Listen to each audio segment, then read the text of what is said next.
everybody. Welcome to the Manitoba Stronger Together Zoom meeting this week.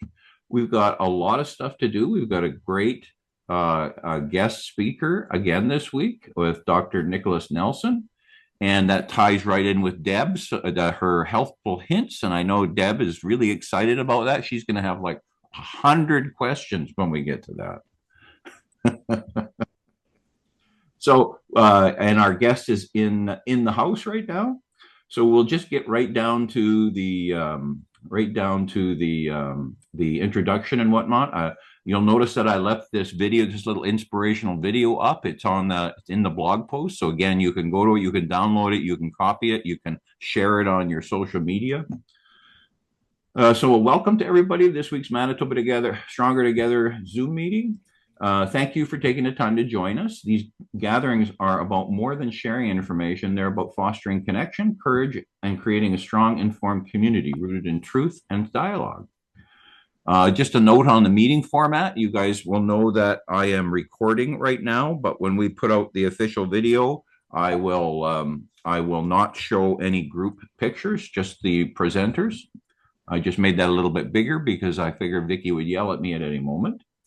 I want to remind everybody that Manitoba Stronger Together is committed to maintaining a respectful and thoughtful environment, and that our guest speakers may express viewpoints that are their own and not necessarily those of MST, but that's perfectly fine. We're not the CBC. We don't censor.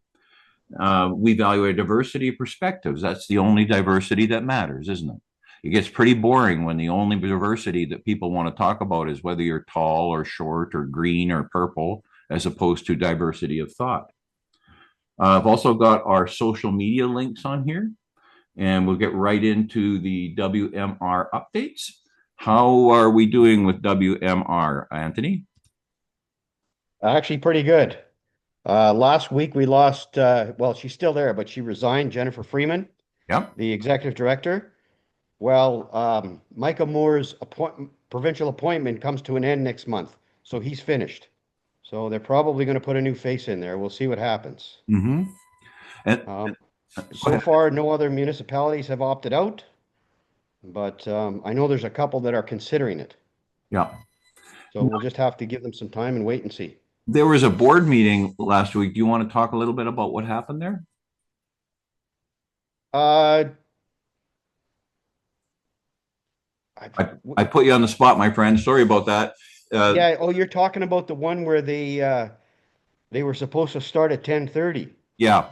Yeah, and it was they were meeting with the minister, so they didn't record that, and all they had live was like the last 12 minutes of the meeting, and it was an absolute gong show. Yeah, so to be perfectly honest, I think it's all completely finished. Yeah, it has had a tendency like some kind of vampire to keep resurrecting itself, and I think we've got to stay on it right till the bitter end. Put those. Oh, for sure, for sure. They're coming back with a new face, so they're going to try a new plan. So although this one is dead, like you say, it's like a vampire. It keeps coming back. So the little video we have this week, we won't watch the whole thing here, but it'll just give you a little bit of flavor for what happened. Anthony, have I shared this video? Have you seen this video that I'm going to play? Oh, is that the one with the gang? Yeah, no, it's the one before that, the one about the gang I'm going to use next week. Okay. Yeah. Okay. Go ahead. Okay, here we go.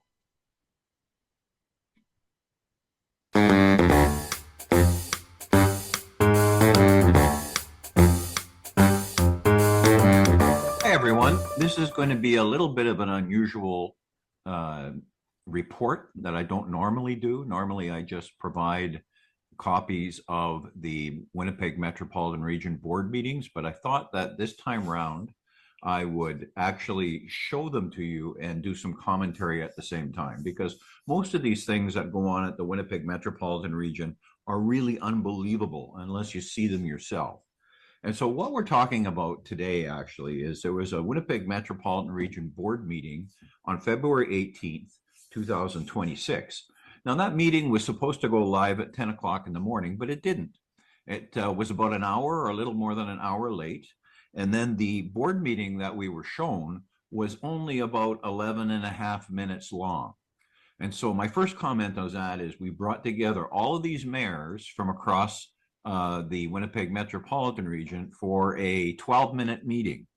Now, that's not quite accurate, because what really happened here is there was a previous or prior meeting with the minister that they did not broadcast. So the minister had come in, they had a private meeting, which they didn't broadcast. And the excuse for that was, well, it wasn't the board meeting. Well, you know, you could call a rose anything you want to call, but it's still a rose. So anyway, so they kept that in secret. And what really happened was is the minister came in and apparently presented the board, the Winnipeg Metropolitan Region Board, with the terms of reference for their new plan that they're supposed to be working on.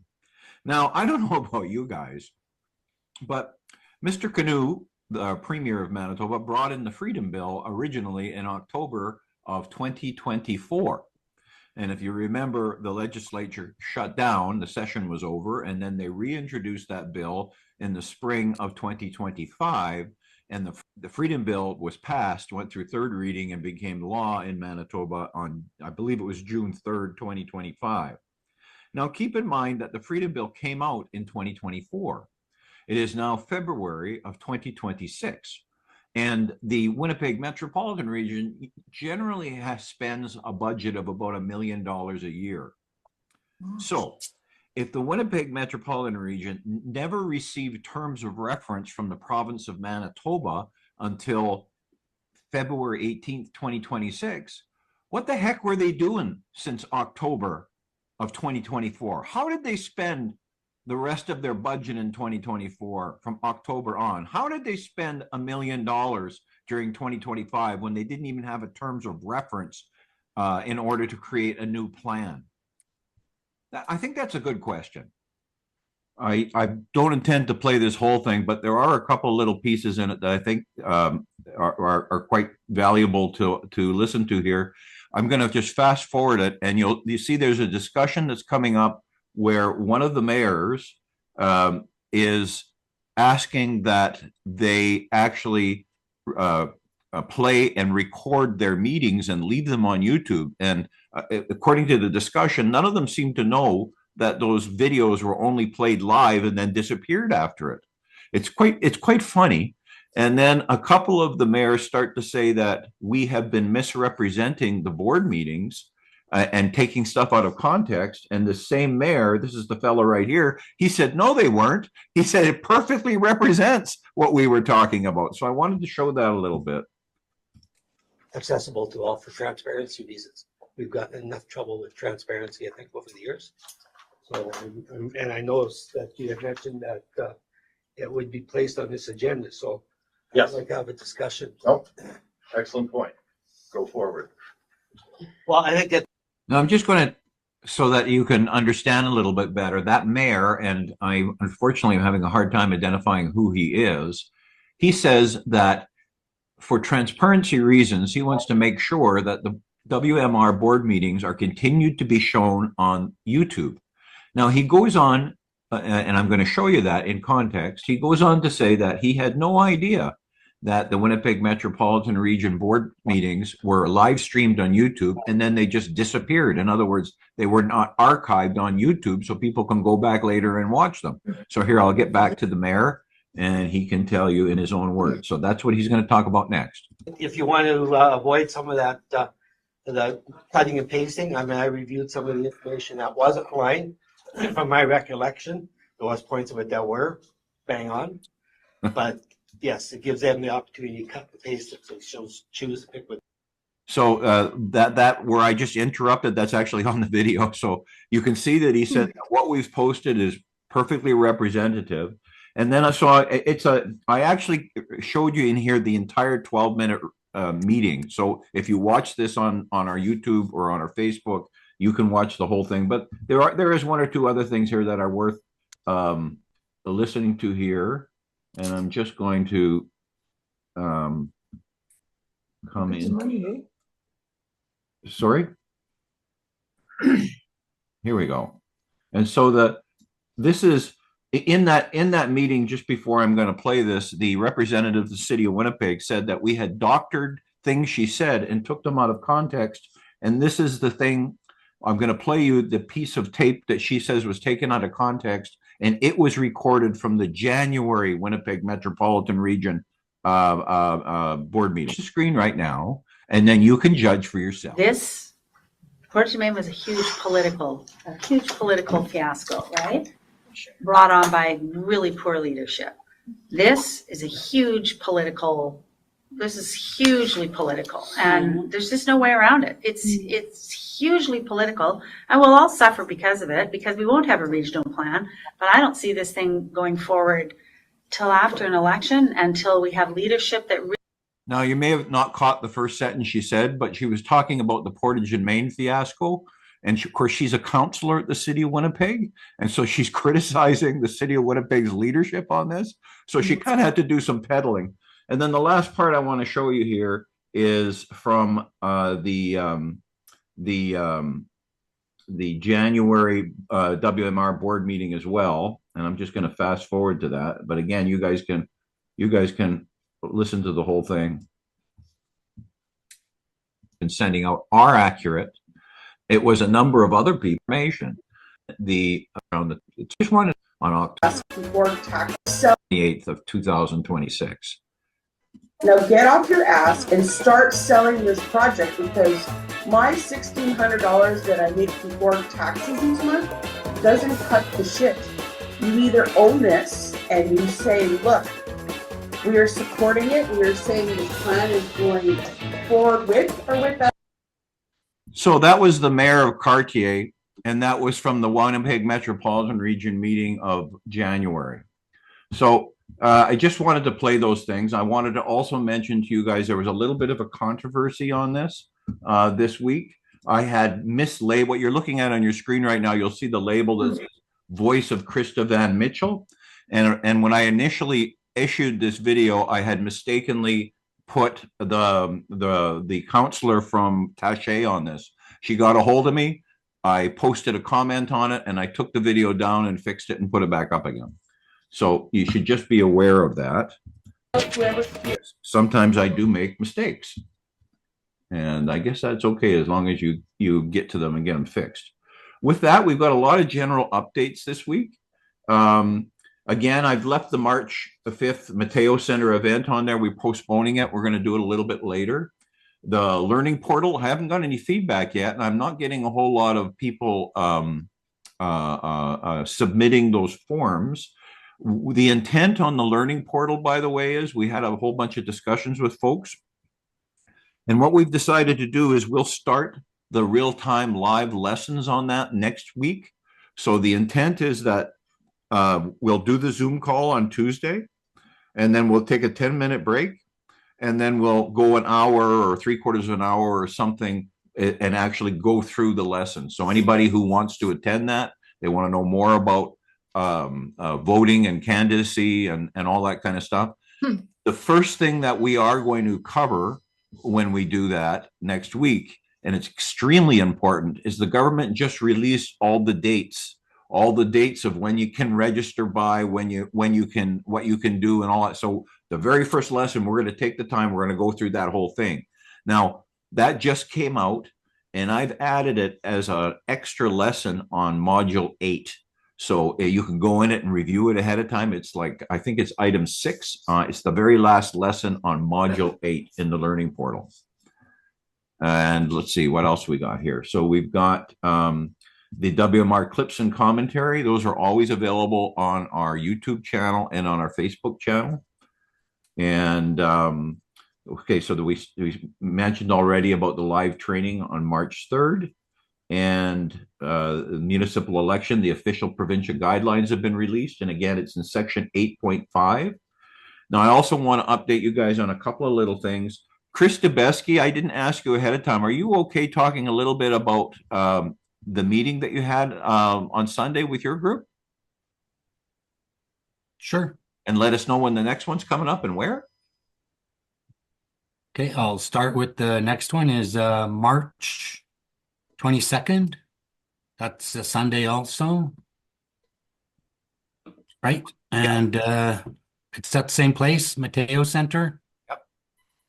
Same time, And 1:30? doors open at 12:30 and the meeting starts at 1. And I think everybody had a good time there this past Sunday. It's nice to see people coming from all around the area to Selkirk because there was only 3 people from Selkirk there. We had about, I think there was about 40 people there. Yeah, I think there was a little more. And generally speaking, what you guys are doing there is you're talking about a whole variety of topics. Yeah, Yeah. it's like a free speech, open mic discussion. If anybody has anything to say, they can put their hand up or put their name to Sherry, and it's open mic so people can ask questions. And what did you think of your first time there? It was great. It was great. It was a good atmosphere. It was a good place to meet folks and to actually meet them in person rather than on a Zoom call. So I enjoyed myself actually. How about you, Anthony? Anthony was there as well. Yeah. No, it was really good. It was nice to be around people like that again. Yeah. And it's much better in person. That was the main intent of the whole thing, is to get people together and discuss whatever they feel like discussing. Wonderful. All right. I can't tell you guys much about the next subject, but I think many of you know because I've talked about it. I went to the CBC on Friday afternoon and had a meeting with about a half a dozen or more or so of their senior editorial staff. The intent of that was to have a discussion about what the perception is of you folks towards the CBC, what they can do to perhaps try to get on the process of mending those fences. And we're talking about CBC Winnipeg, not national. And to talk about different stories like the WMR, they barely covered it and they don't really understand it. And the whole NCI thing, the measles thing we talked about a number of different things. And again, it's supposed to be off the record. And this, in my opinion, is still off the record. I'm just letting you know that it happened. I don't want somebody to say, I saw Drysdale going into the CBC on Friday afternoon. What's going on there? So I'm being upfront. I'm telling everybody, but I can't give you more than that because this is an opportunity to actually try to make a difference. I'm not saying to make a difference. Hopefully we do somewhat, but to try to make a difference and to try to demonstrate to them that we're all not a bunch of crazies, because that's the opinion in a lot of these places.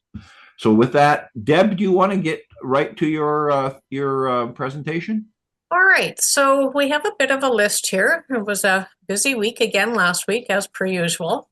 So right off the hop, the Office of the Alabama Governor, Kay Ivey, on Thursday signed the Child Predator Death Penalty Act.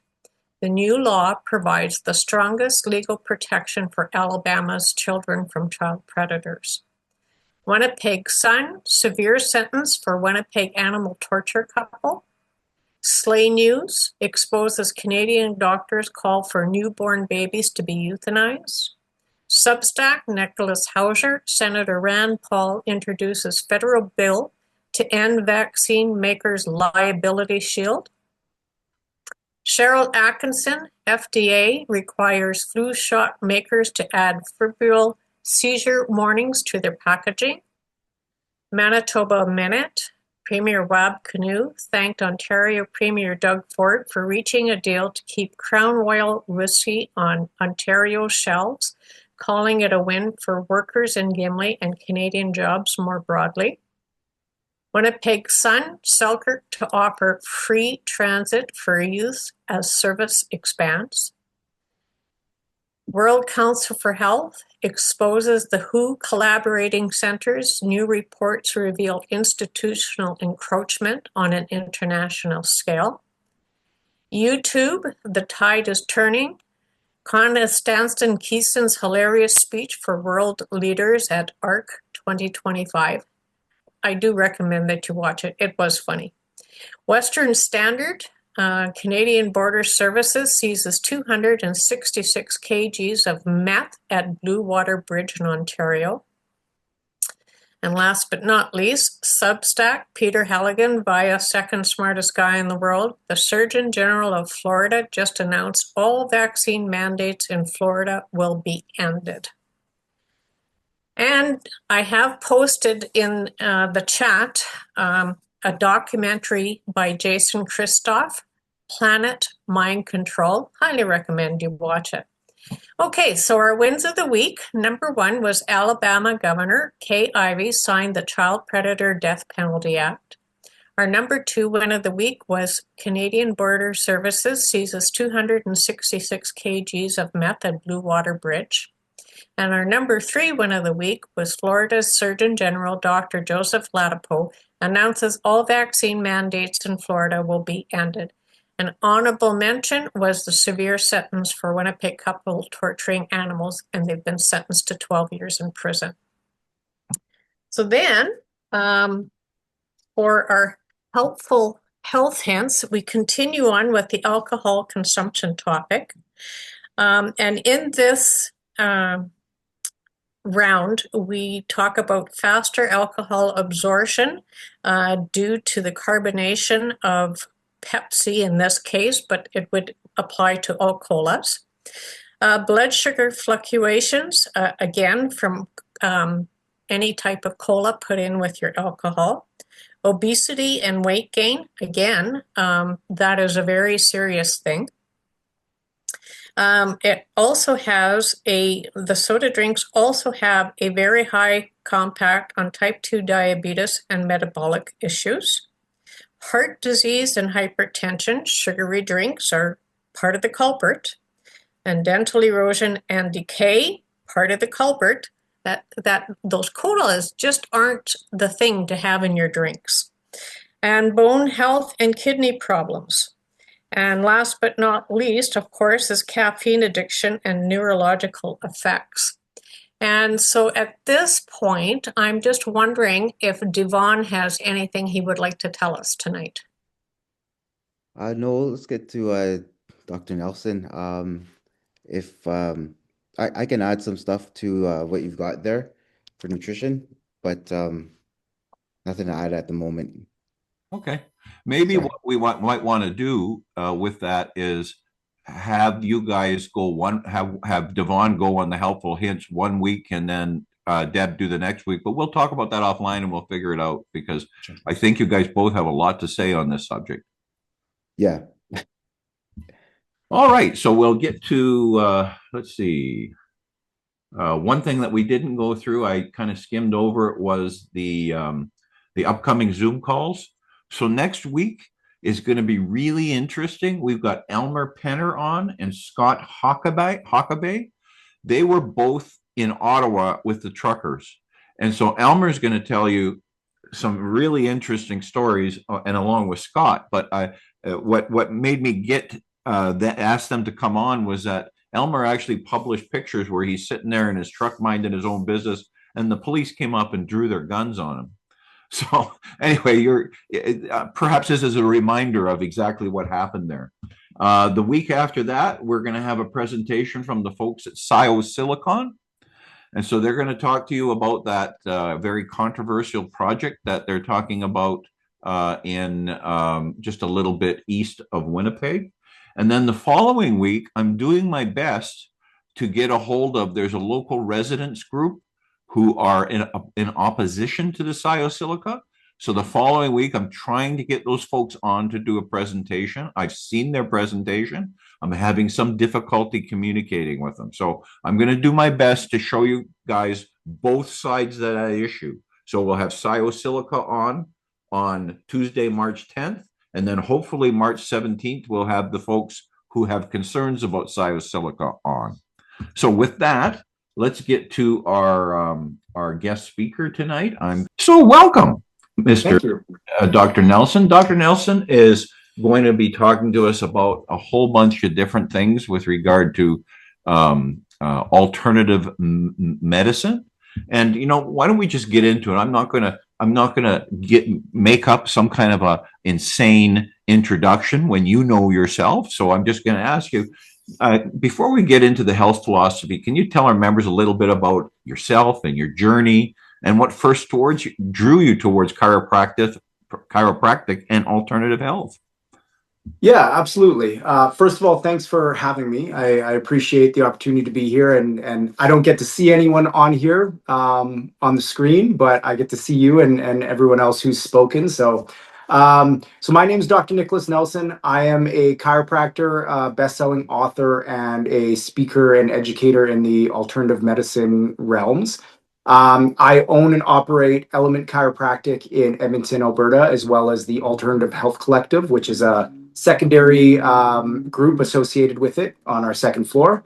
I'm very passionate about the alternative medicine world because it's such a beautiful approach to the human body, but there's also a personal side that came with that. And when I was in undergrad, I was studying for medicine. I was deciding between either chiropractic or going into surgery. I work well under pressure, and I've always had a fascination for neurology, so I was going into the neurosurgery route. And then unfortunately, my mom got diagnosed with cancer, and we went through about 2.5 years of her being told she had stage 4 cancer and basically had a few months left to live. And so we went 2.5 years worth of treatments, of alternative treatments and traditional treatments, and just going through that whole journey. And this was long before the COVID era. But I was met with so many terrible situations, conversations with medical doctors, surgeons, the approach to medicine, the approach to healing. And it seemed like it was the base purpose of every person that she ever met in the medical realm to destroy hope and to not provide any inkling of hope if they didn't believe that was possible. At the time, I was fairly educated I was a personal trainer for 7 years prior. I knew a base level of science. I knew enough to know that there was a different way of doing this, and how she was being treated was absolutely wrong and terrible. But I didn't know enough to be able to advocate strongly enough with a solid, confident voice. Long story, short, unfortunately, it was a progression, and she eventually did pass away. I only found out later when I went to graduate school and I started digging into this, and I was actually trained in traditional medicine as well as the holistic approach. And we looked at this in our graduate studies as comparing two lenses, putting on two different pairs of glasses and seeing the body in two different ways. And so when I actually was trained deeper, I could recognize how many just very blatant flaws were in the way that she was treated, not just her, but all treatments for cancer, and the way the whole industry is basically built upon. So that started to really drive my passion to learn more, educate myself more, so that I could be an advocate for other people in that same position, as well as anyone else I've met in life. And through the process of learning more, it was a painful irony that the further I went, the more I learned, the more I knew I could have helped in the more areas that were, very obviously mishandled. But then I found out later on through my own research that she was actually given cancer by a drug that had been sued 8 times for class action lawsuits for causing cancer in millions of individuals. During the time of her treatment, she was always treated in a way that it was her fault. The doctors would literally tell her, because she smoked in her life, that she did this to herself. And it was this consistent guilt of just washing our hands, only to find out, millions of people had been diagnosed with cancer from this drug before she had ever been prescribed it. Since that time, since she passed away, it was in another class action lawsuit. So this is 9 now. And what the brilliant minds of pharmaceutical reps and the industry decided to do is they actually conducted one very poorly designed study, and they're using it now to actually leverage this drug and market it as a cancer prevention drug. So it's pretty ugly what we're up against. And so my pathway through medicine was, I wanted to learn alternative medicine, but I wanted to learn standardized medicine just as well. And though I'm not a medical doctor and I'm not licensed in the medical profession, and I practice as a chiropractor, I have to stay within the realms of the chiropractic, scope of practice. However, I wanted to know this stuff as good or better than anybody else I was ever up against. Because unfortunately, medicine has their long arms in so many different directions that one of the first things that medicine did back in early 1900s, when chiropractic was actually beginning to surface as a profession, was there's been a long-standing smear campaign to try and destroy the profession. And this was proven in a court case in 1987. It proved that the American Medical Association led a 70-year campaign of releasing false stories into the newspaper and placing false statistics into medical training to basically tell everybody that chiropractors are incredibly dangerous. And the reason for this is that chiropractors are the only other Western doctorate level degree that addresses the medical world. So we are the only quote unquote peers in terms of our breadth and scope of what we've been trained. Now, where we practice as chiropractors, it basically decides how much of that training we're allowed to use for the public. And so in Alberta, we actually have a very limited, very compressed scope, and same with throughout most of Canada. But if you were to practice in California or Florida or throughout many of the states, you actually have a very large scope of practice. But the interesting thing with chiropractic is that no matter where you practice and how much they've kind of carved in the area that you're allowed to address, chiropractors are actually considered primary care physicians across North America. So we can be somebody's family doctor. And the very interesting thing about this is that medicine actually has a very distinct way of looking at the body. And when you don't know much about the body and you don't know much about medicine, it's very elusive and it's very mystical, and you don't really understand how these diagnoses come into play.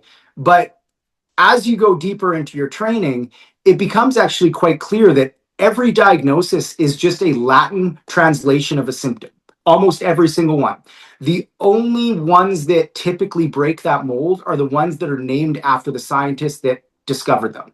So when you're looking at any diagnosis, people will often come to my office or go to medical doctors, and there's this desire to reach a place where they get a name for it. Because once they have a name for it, it's like, okay, it's a thing, it's not in my head, and now I can move on, move forward.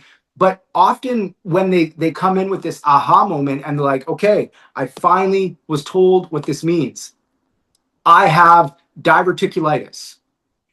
And I'll just look at them and say, all that is saying that you have inflammation of the diverticulum. Like, this is not it's not an entity. And this is where the approach to medicine, and I think the rest of the world is starting to catch up now, is we're seeing that it's not quite as infallible as we were once taught to believe. And so when you look at the approach to diagnoses, every medical doctor requires to provide a diagnosis. When you come in based on your symptoms, that is part of the protocol. They need to provide you a diagnosis. And then they go to a diagnostic manual, which we had memorized in school as well. And all it is simple lines that they're taught. This symptom equals this diagnosis equals this medication. That's it. There's not, how do we fix this? There's not what caused that. There's not, what does this mean in the global health of the body? It's just, here's the symptom, here's the diagnosis, here's the treatment protocol. And it's almost always 99% a chemical intervention. And this is where the holistic approach and going even a little bit further, I want to be as smart as an engineer when it comes to engineering. I want to be as well trained in pharmaceuticals as it comes to pharmaceutical reps. This is the idea that I'm trying to, bring. And I think a lot of alternative medical practitioners are actually starting to step ourselves up now.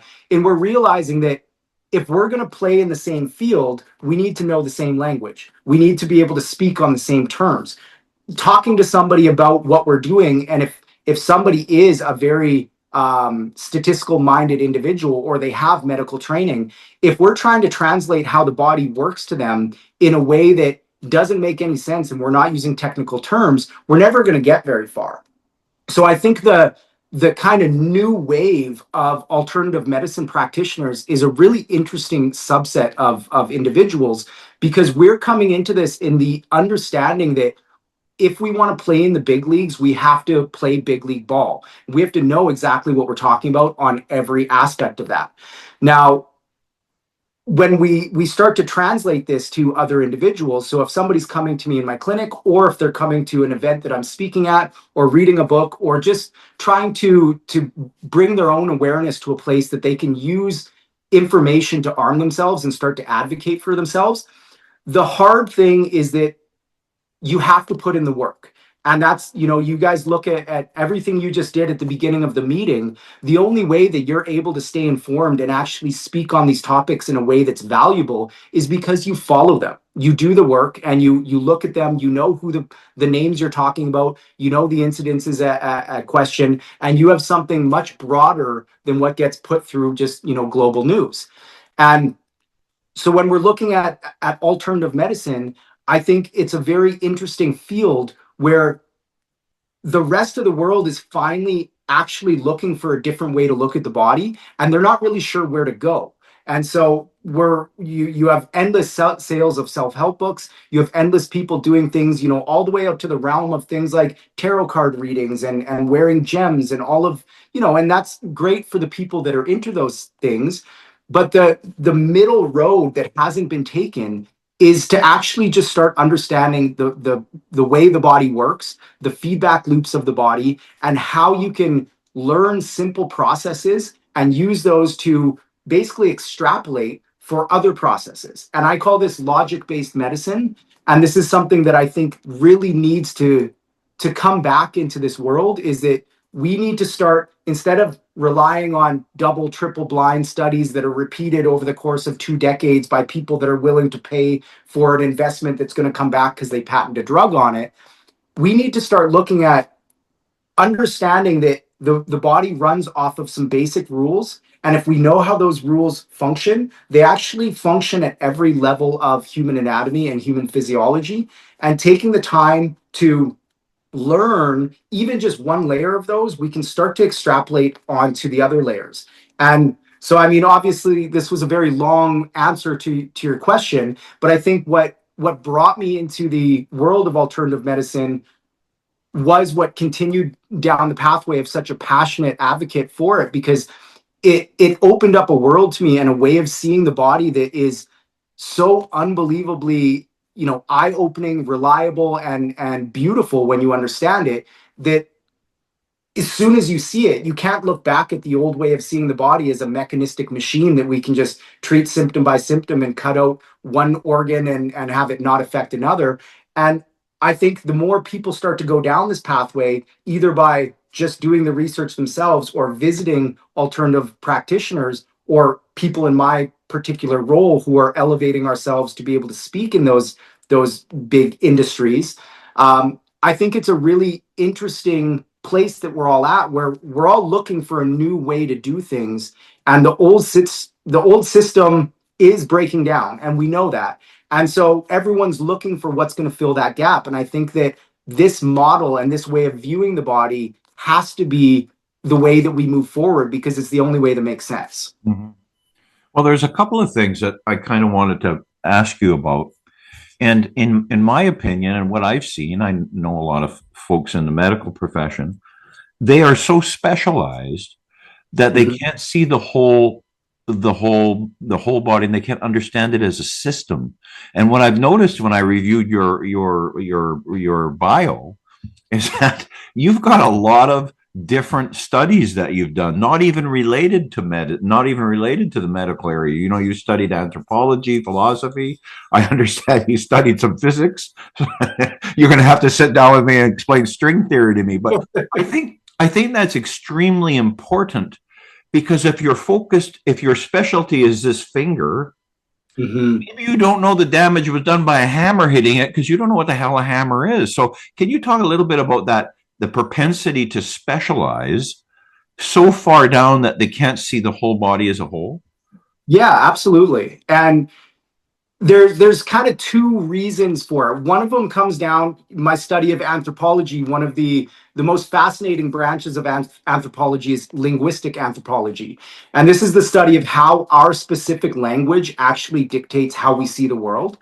And the very unique thing about the English language is that it is hyper specialized at categorizing. And so we are designed in the English speaking world to categorize and divide things up into the smallest variable possible and be able to keep putting them into different categories. So just by, the nature of our Western language, it's part of the way our brain thinks. But then when you put that into the medical world, there's a need for certain amounts of people to actually be able to have divided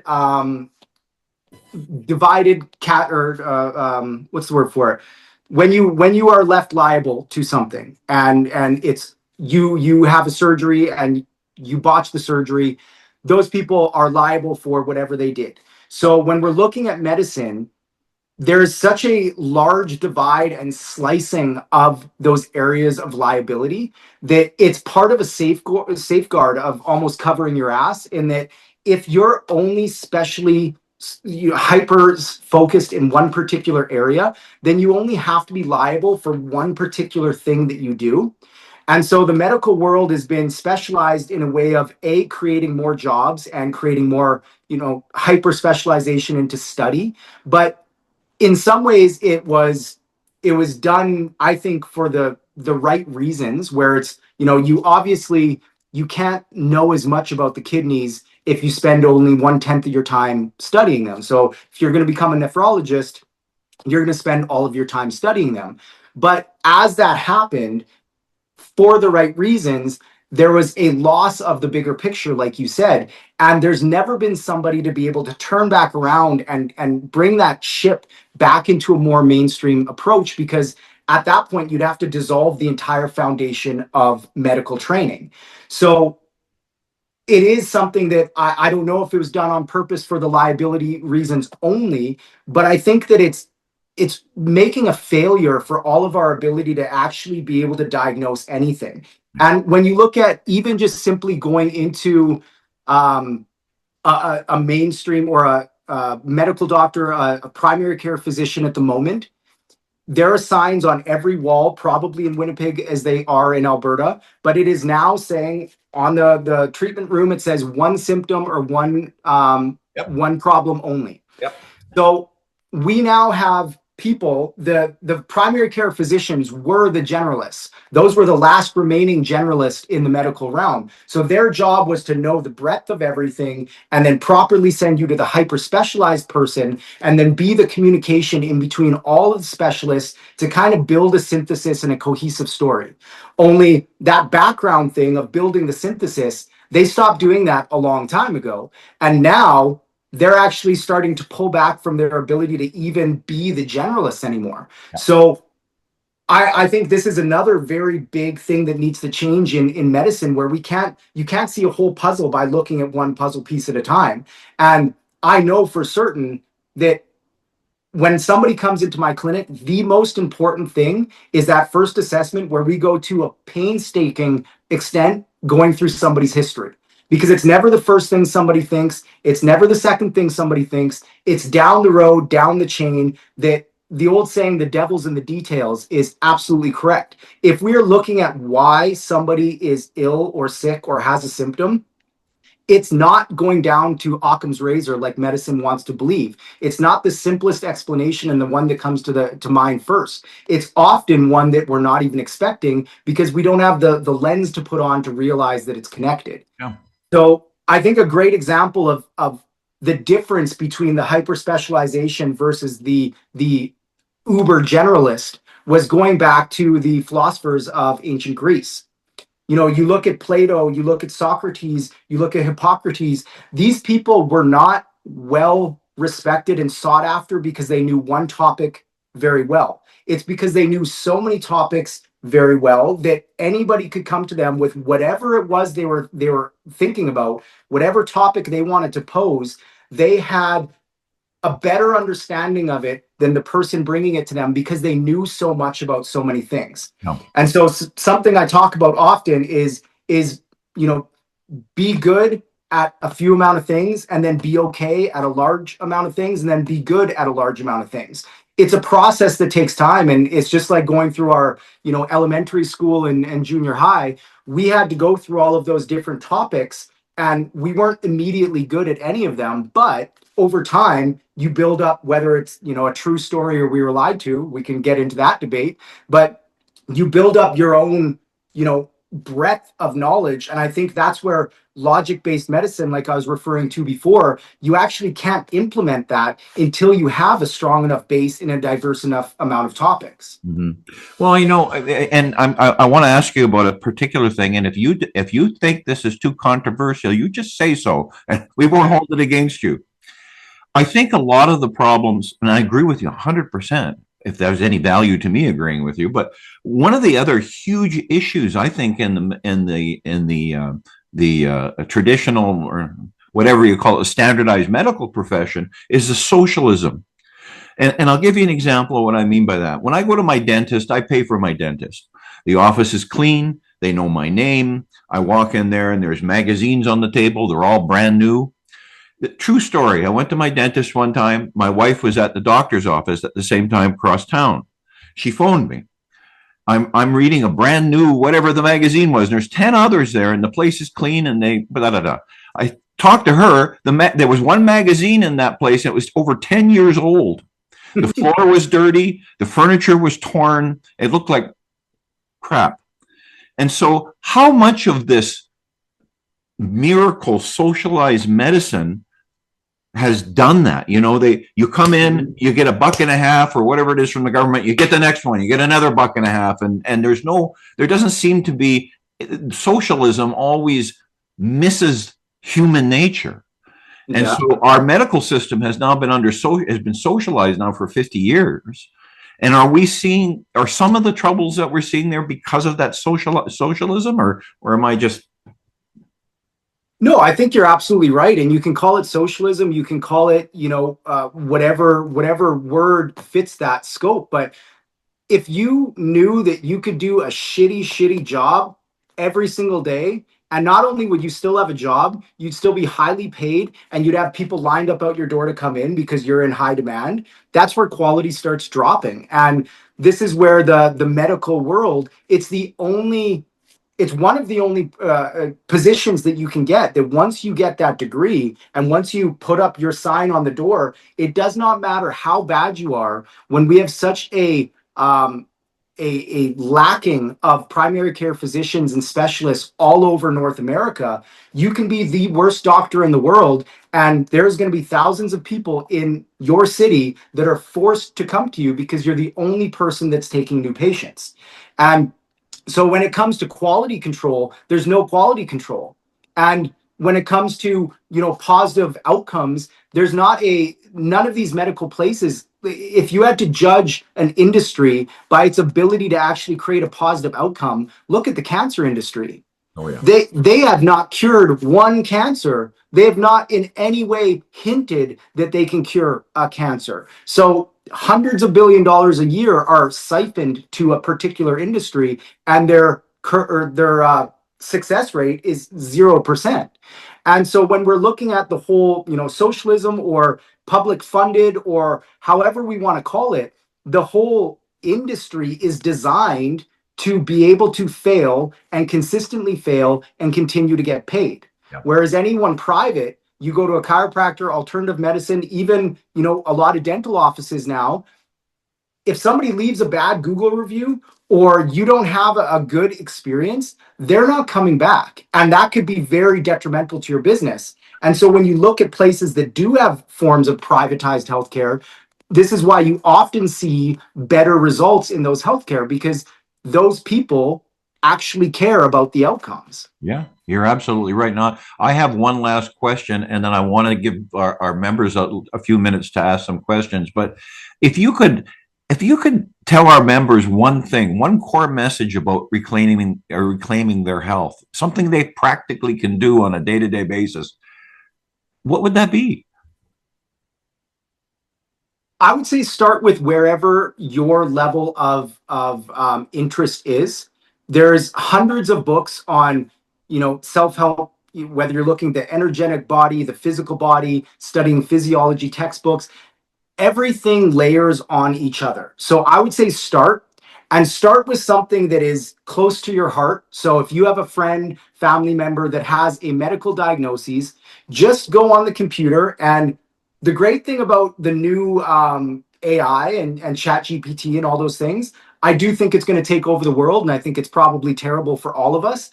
However, Google had a very large monopoly on search results for a long time, and they were actually able to alter search results very dramatically from what they were back when I was in grad school. I remember searching for the average number of medications that a 65-year-old was on, and I did a paper on that. And at that time, it was 15. If you Google that now, it says 5. I don't think the world got healthier. They changed the results. They did. So the great thing about having the AI-driven search engine, at least for the moment, is it does seem to be giving a lot less biased information. Yeah. So take any condition that you want to learn about, type it into Google and type in what is the physiology pathway to get here. And what you want to start looking at is positive and negative feedback loops. That's it. That's all the body runs off of. There's no cause that does not have an effect. There's no effect that does not have a cause. I think anytime you ever get a diagnosis that is termed idiopathic, so by medicine, this is a category of diagnoses that means we literally don't know what causes it, yet they will still hand out as many treatments as they want for it. The term idiopathic should be thrown out because many of the things that they term idiopathic, such as migraines, we can see very clear research that shows distortions in the cervical spine, specifically the upper cervical spine complex, has dramatic effects on blood flow to the brain, cerebral spinal fluid flow to the brain. We have causes for these things. It's just that the mainstream medicine that is funded by the pharmaceutical industry does not want to admit them. So look into any one of the topics or any diagnoses you want to do and just go type in what's some leading edge research on this area. And what you'll find is that it takes roughly 2 decades, 20 years for anything to reach a medical textbook, even once it's become mainstream information. So, a good example is fascia. We all have this big buzz where we're talking about fascia. We're realizing now that the fascia is the largest organ in the entire body. It holds over 50% of all of our pain receptors in the body. And it was only first starting to be studied in the early 80s.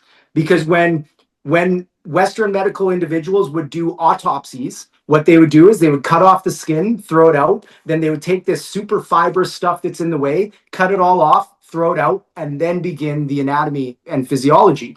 So if you go into a current anatomy and physiology textbook, you're going to have maybe a passing glance at fascia, and it's barely going to mention it as something that is important. Meanwhile, there's mountains of evidence about it.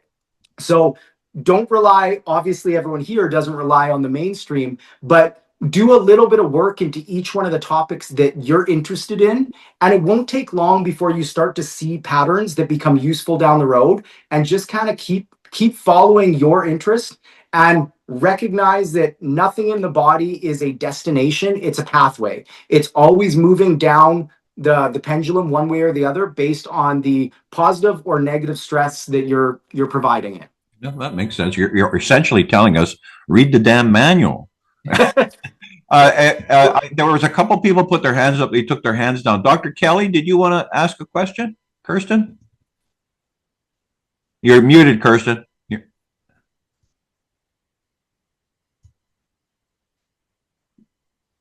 Well, I can't unmute you. Okay, there we go. Just didn't want to unmute. Hello, Dr. Nelson. Kirsten Kelly, retired veterinarian. I agree with everything that you're speaking about because I've certainly gone through a lot of the issues that you have with family members as well. In my patients, everything was rooted in nutrition and environment. And that includes toxins that we take in. Gut health is absolutely critical in all species. And our gut microflora is absolutely critical. So toxins like glyphosate and tartrazine and all those other things are things we should avoid. And if anyone's on medication, one of the things I would recommend you do is immediately check what the potential side effects are, and not just the first list of 6 things. Go down deep into the list of side effects. If you start any medication and you get a new symptom, don't go get another medication. The problem is the medication that you're on. I've helped so many people that were on 16, 17 medications. And, the most recent one was a man that they had diagnosed with Alzheimer's. And so they gave him the Alzheimer's meds, which lowered his magnesium level. And so he had a heart attack. So they put him on statins, which lowered his magnesium levels. Then they decided he was depressed, so they lowered his magnesium level. And finally, he was in full-on magnesium deficient tetany with any kind of movement, walking to lunch, anything. And the doctor in the facility he was at says, "Oh yeah, that's how all our Alzheimer's patients are." I'm going, geez. Whoa. The protocol's the problem, yeah. So how do you speak to those people? Because, I mean, here in Ontario, if you ask a question that, especially to people who, really confident doctors don't mind answering questions, don't mind a second opinion, don't mind having the conversation. But boys, we have a lot that are not very confident. And if you ask a question, they decide for some reason they just don't like the tone of your voice. And now you're being aggressive, and it becomes a real challenge. Doctors absolutely. do not like to be questioned at all. And you're trying to work for the good of the patient. Shouldn't that be our primary concern? Yeah, and doctors don't like to be questioned, especially by their patients, but they like to be questioned even less by a chiropractor. So try being in my industry. It's a tough one.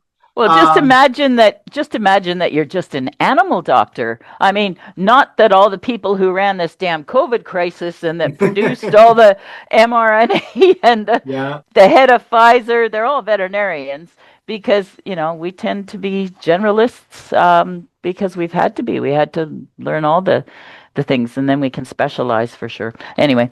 Yeah, well, two answers, quick points to your questions. One fantastic resource I use multiple times a week is called drugs.com. And this is a very good database for looking up cross reactions, because there has been more than, I'd say, half a dozen cases where I've been able to put in people's medications and find out that they're actually having some very extreme side effects that the doctors are baffled by, but it's one of the main. You'll get grades of cross reactions. You probably know, you've used it, but it'll be minor, moderate, or severe. And the severe ones could be life-threatening. And I've had over half a dozen in the last 2 years, people on medications that are in the severe category, and all of their symptoms that everyone's so baffled about are in those main subsets of. So that's a great way to start. So I provide, because I have to be very careful in my clinic with patients. I can't provide advice or information on medication because it's out of my scope. So I can provide that tool, and I can tell them to go home and do their homework. Secondary to that is, I completely agree with you in terms of confident doctors don't mind a question. And this is something that I think everybody should be doing nowadays. If you have a question or concern, ask your doctor, and based on the way they respond, that'll tell you how much you should be trusting them. Because There should not be a thing that anybody asks me that I'm preaching or recommending or whatever. If I don't understand it, I should not be saying it. And this is something that the ego of medicine needs to strip back a little bit, because we now have access to more information than we've ever had in the history of the world. So you can have a stay-at-home mom that knows a shit ton more about a particular topic because she's very, very dedicated to understanding it because she's going through it. And I don't think anybody should ever discount what they find and bring that to your medical doctor or your chiropractor or your veterinary specialist. And if those people respond in a way that's aggressive and demeaning, then you know you're probably not in the right place. Yeah. The sad thing is there's just so little choice, right? In this area, there's thousands and thousands of people without doctors. Yeah. You don't have a choice when you go. So No. you know, my thing is avoid the hospital, avoid the doctors, and be your own best advocate, and try to find nutrition or alternative health or functional and physiological and physical reasons for your problem, and exercise, eat well, organic. And of course, 97% of Canadians are deficient in vitamin D. 98% do not have sufficient levels of magnesium, and over 90% are not getting as much iodine as they need. As the research of Dr. Kanji Nakatsu from Queen's University, who's on the CCCA, that you were talking to last week, Ken. Yeah. Well, we've got 1, 2, 3, 4 other people on with the hands up, and we're a little past. But Brad, go ahead. These are mine. Yeah. Thank you, Ken. Okay. Excuse me. Dr. Nelson, very interesting chat. Couple points. You've talked about basic physiology and the feedback loop. What were the two statements you made about the feedback loops for health and wellness? I think I said that there is no cause that doesn't have an effect and no effect that doesn't have a cause. Was one of those two statements, I believe. And the secondary one is that all feedback loops and rules of the body tend to be true at different layers and levels of the body. So when you understand one, you can extrapolate that to another and to another. And this is where generalized understanding of feedback loops is going to be. Oh, the other one that I was saying was that the body is always on a pendulum, and no symptom or condition is a destination. It's a movement along a spectrum, and the body will always respond to whatever stress it's being provided, whether that's positive stress or negative stress. Great. Thank you so much for reinforcing those points. Yeah, thank you. The next question I have is science, medical science changes. Mm-hmm. And what are your thoughts about getting rid of your general practitioner if he or she has been out of medical school for the past 25 years? I mean, it's a different world today.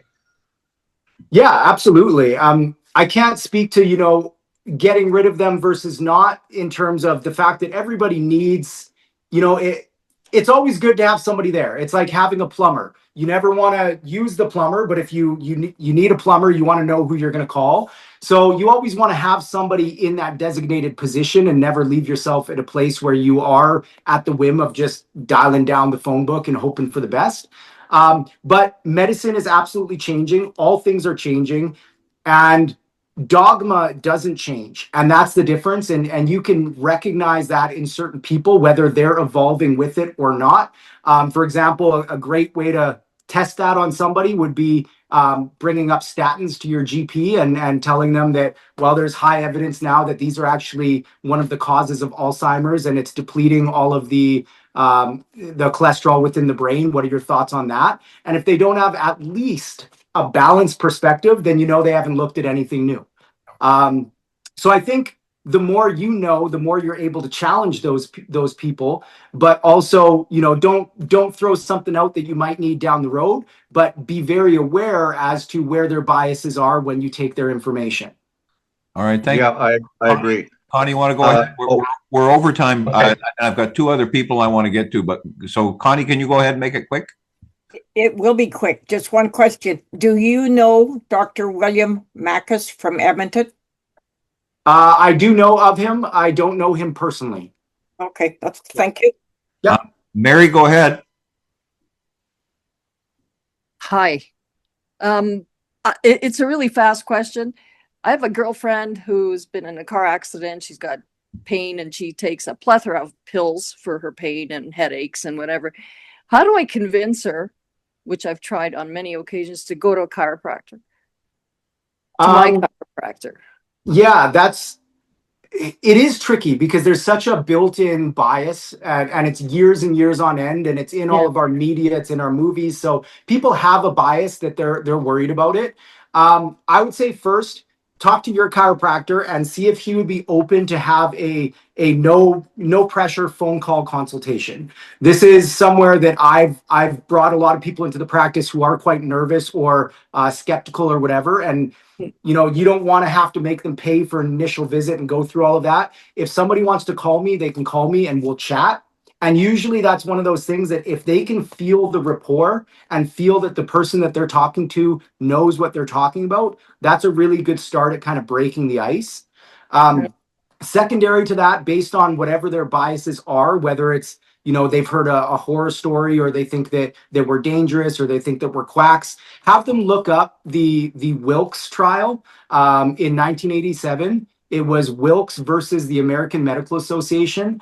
And this was the foundational court case that proved that the American Medical Association was planting these rumors. The actual term quack, the fact that we paralyze people, the fact that we cause strokes, all of these things were actually part of their very well-funded smear campaign. So if you can kind of pull back the curtain a little bit on where some of their fears are, that's often another way that you can help kind of break that down. Yeah, it doesn't help that her doctor is a really good friend of hers.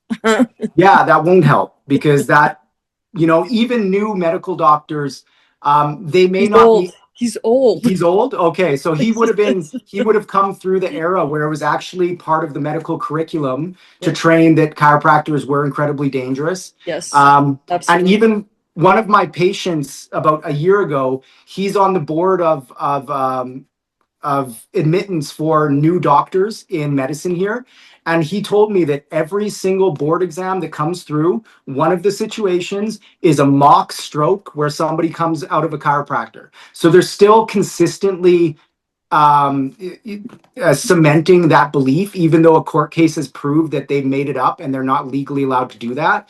So unfortunately, the deeper somebody is in the medical world, the harder it will be. But I mean, if they're open to this kind of style of thinking, one thing I could say, not to plug my book, but you could send them a copy of my book, and that gives a bit of a different perspective than just what they would probably think chiropractic would be. Where do I get it? You can go to drnicholasnelson.com, and it's on Amazon or Barnes & Noble. It's in the bookstores in Chapters and Indigo, most of them. So, and what's it called? It's called Inner Alchemy.